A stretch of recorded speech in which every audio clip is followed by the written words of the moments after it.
আসসালামু আলাইকুম everyone, welcome back to new lesson. Rishafin Ahmed. আজকে আমি আপনাদের যে লেসনটা করাবো সেটা খুব ইন্টারেস্টিং একটা লেসন।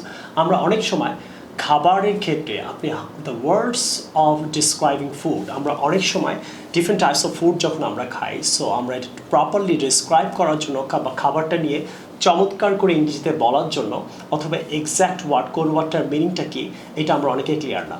সো আপনি কীভাবে খাবার সময় একটা ফুডকে ডিসক্রাইব করবেন কিছু ভালো ওয়ার্ড দিয়ে, সেটা নিয়ে আমি এখন কাজ করবো। Number one, of the test.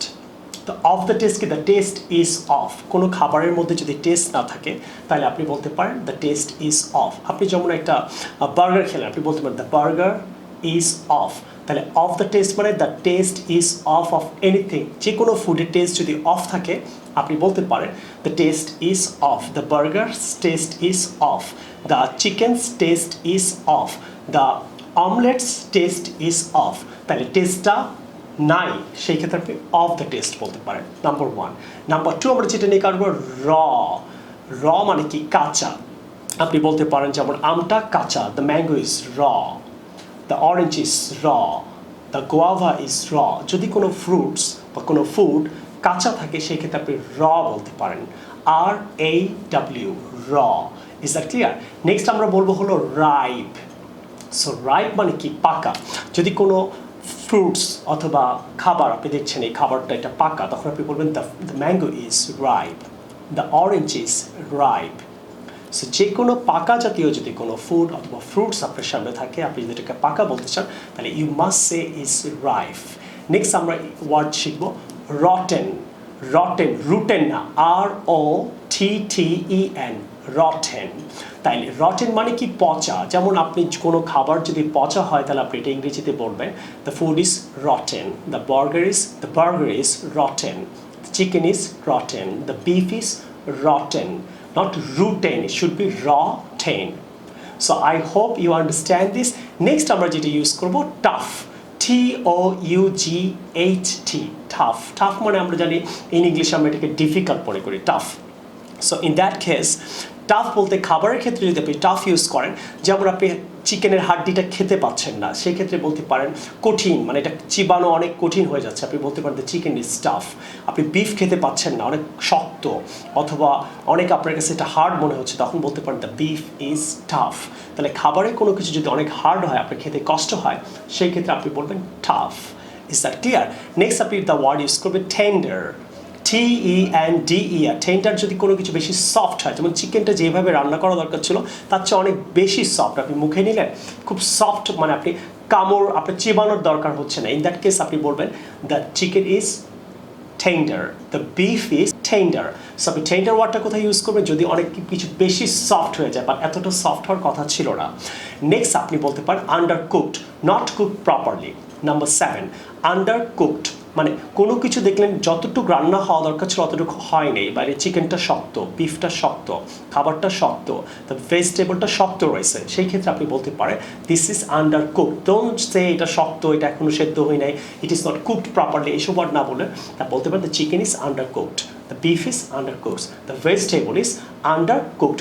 Next ওয়ার্ডটা হলো নাম্বার 8, ওভারকুকড। আপনি ওভারকুকড কোথায় বলবেন? যদি কোনো কিছু বেশি রান্না হয়ে যায়, মানে আপনার আম্মা বা আপনি যেখানে খেতে গিয়েছেন অথবা কোনো জায়গায় বেশি রান্না করে ফেলছে, দ্য চিকেন ইজ ওভারকুকড। আপনাকে জিজ্ঞেস করলো আপা কেমন লাগলো চিকেনটা, আপনি বলবেন the chicken is overcooked, the beef is overcooked. তাহলে কোনো কিছু যদি বেশি রান্না হয়ে যায়, বেশি রান্না করে ফেলে, তাহলে আপনি বলবেন ওভারকুকড। সো নেক্সট নাম্বার 9 আমরা যেটা করবো এটা হলো bland, BLAND, bland, not tasty. আপনি যদি কোনো খাবার যদি টেস্টি না হয় তাহলে নট টেস্টি এই ওয়ার্ডটা বলতে বলতে আপনার অনেকে বোরিং হয়ে গেছে, আপনি ইংলিশটাকে একটু অ্যাডভান্স করেন।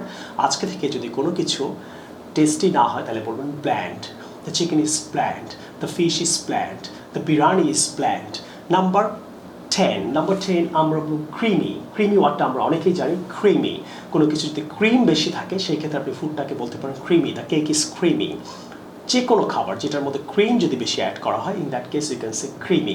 ক্রিস্পি অথবা ক্রাঞ্চি, ক্রিস্পি অথবা ক্রাঞ্চি ইউজ করতে পারে আপনার বিস্কিট খাওয়ার সময়, চিপস খাবার সময় খুব দেখবেন আওয়াজ হয় খাবার সময় এবং খুব দ্রুত এটা ভেঙে যায় এবং মচমচে যেই খাবারগুলো হয় সেই ক্ষেত্রে আপনি এই ফুডটাকে বলতে পারেন ইজ ক্রিস্পি অথবা ক্রাঞ্চি, অথবা ইজ নট ক্রিস্পি। যেমন আপনি চিপসটা ক্রিস্পি না, আপনি খেতে ভালো লাগবে না, তখন বলতে পারেন the chips is not crispy. Alright, আর যদি ক্রিস্পি হয় তাহলে বলবেন দিস ফুড ইজ ক্রিস্পি অথবা ক্রাঞ্চি। নেক্সট আমরা যেটা বলবো হট অথবা চিলি। হট অথবা চিলি যদি অনেক ঝাল হয় কোনো কিছু, আপনি সেক্ষেত্রে বলতে পারেন দ্য ফুড ইজ হট। এই হট মানে ওই হটটা, আপনার গরম লাগে হট, অথবা আপনার কাউকে হট মনে হয়, this is not that type of hot. This hot is spelling same, এটা হলো বেশি ঝাল যদি হয় আপনি বলতে পারেন দ্য চিকেন ইজ হট অথবা the chicken is chilli. Is that clear? Next আমরা নাম্বার 13 যেটা হলো মাইল্ড। ওকে, যদি আপনার কম ঝাল হয় কোনো কিছু তাহলে বলতে পারেন, যেমন আপনার চটপটিটা যতটুকু ঝাল হওয়া দরকার অতটুকু ঝাল না, তাহলে বলতে পারেন the chotpoti is mild, the chicken is mild, the beef is mild, the biryani is mild. Salty, salty ওয়ার্ডটা আমরা কোথায় বলবো যদি কোনো খাবার যদি অনেক বেশি লবণ থাকে, এটা আপনারা অনেকেই জানেন, তাহলে বলতে পারেন the food is salty, the biryani is salty, the chicken is salty. Next ওয়ার্ডটা আমরা যেটা বলবো সেভারি। সেভারি হলো টু মাচ টেস্টি যদি কোনো কিছু হয়, SAY সেভারি, সেভারি না সেভারি, সেভারি। সেভারি মানে যদি খুব বেশি টেস্টি হয়, অনেক ডিলিশিয়াস, মাউথ ওয়াটারিং, এগুলো আরও ওয়ার্ড আছে, আপনি মাউথ ওয়াটারিং বলতে পারেন, ডিলিশিয়াস বলতে পারেন, টু মাচ টেস্টি বলি, ভেরি ইয়াম্মি ইয়াম্মি বলি। আপনার এইসব ওয়ার্ড না বলে কোনো ফুডকে যদি আপনি ডিসক্রাইব করতে চান আপনি বলতে পারেন দ্য ফুড ইজ সেভারি।